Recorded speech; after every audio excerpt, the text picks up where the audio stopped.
This is another weekly log. I've been having trouble filming on the same day.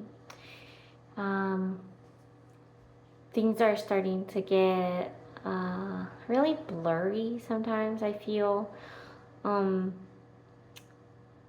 I feel like we have more or less a routine down with the toddler and the baby, taking turns with the whole like diaper change, feeding, nap time, playtime, and so on. But uh, it really becomes like a rhythm that you can get lost in, I think. It doesn't help that it's been really hot. So, what really helps me when I feel like stuck in a rhythm mm, and just not really like enjoying motherhood is changing my setting.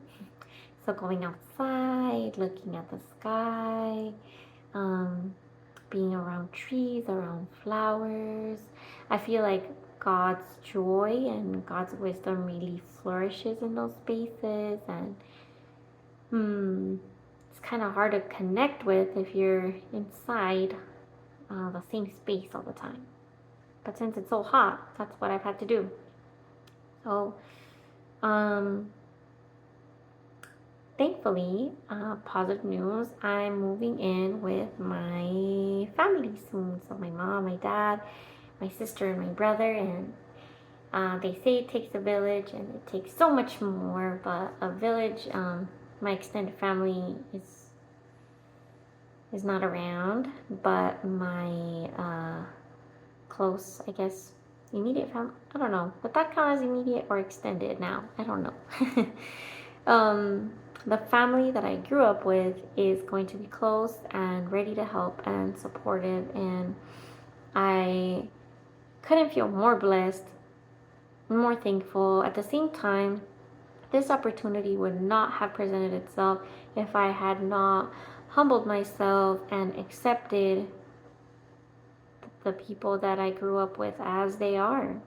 You know, we're all sinners. We all have our flaws, and I think for a while I really distanced myself from my family, even through the difficult uh, moments of early motherhood, because I wanted to control things too much. I wanted to um,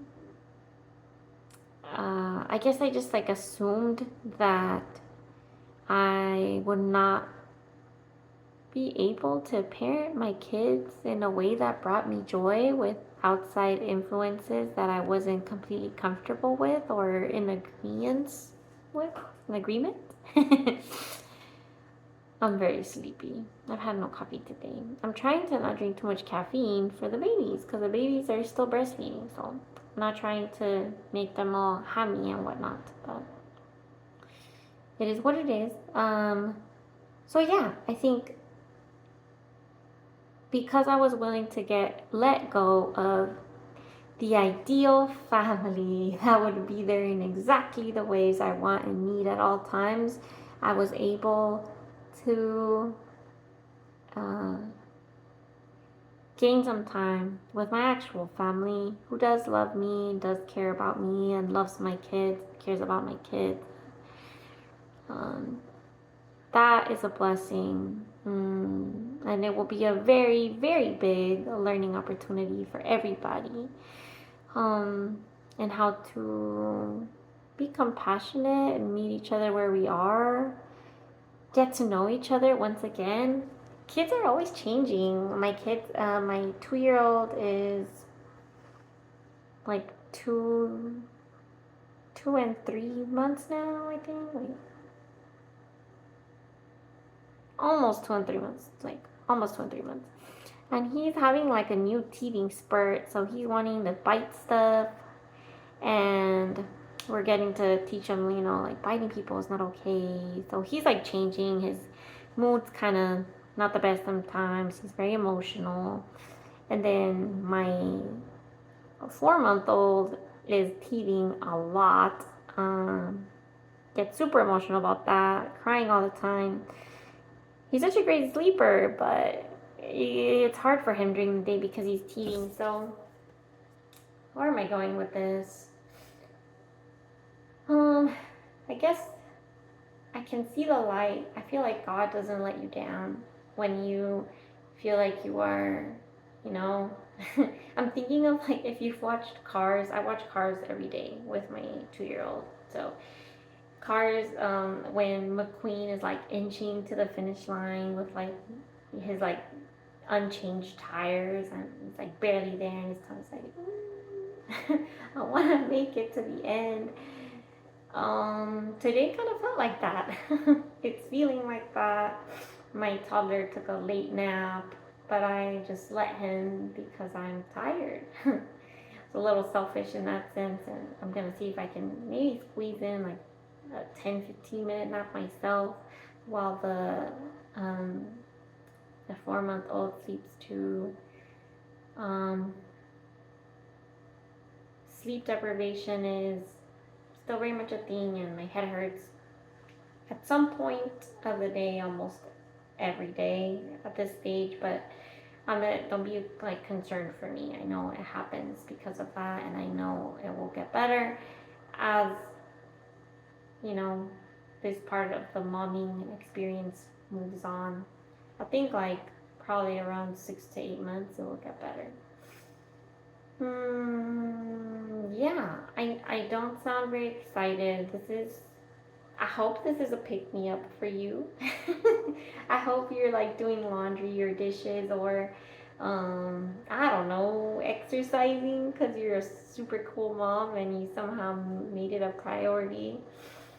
I'm yet to do that, but if you're doing it, that's super cool and congrats. You inspire me, even though I don't know you. I hope this is a pick me up for you in the sense that you feel like you are not the only one who has your own struggles. I hear this message a lot. Moms saying in comments of like shorts or like videos of moms doing like, I don't know, like just like the unimaginable, like a business and like the house is spotless and like everybody's like cooked the best meal. I mean, she's cooked the best meal and everybody's happy. And the comments are like, guys, don't expect this to be you. Like, this isn't real. Like, it's okay to, not be this great. And I can see why, but that's like the response because we want to feel comforted to a degree, right? Like, I don't want to feel like I'm being a mediocre mom. I don't want to feel like someone's like somehow able to be way better than me at things.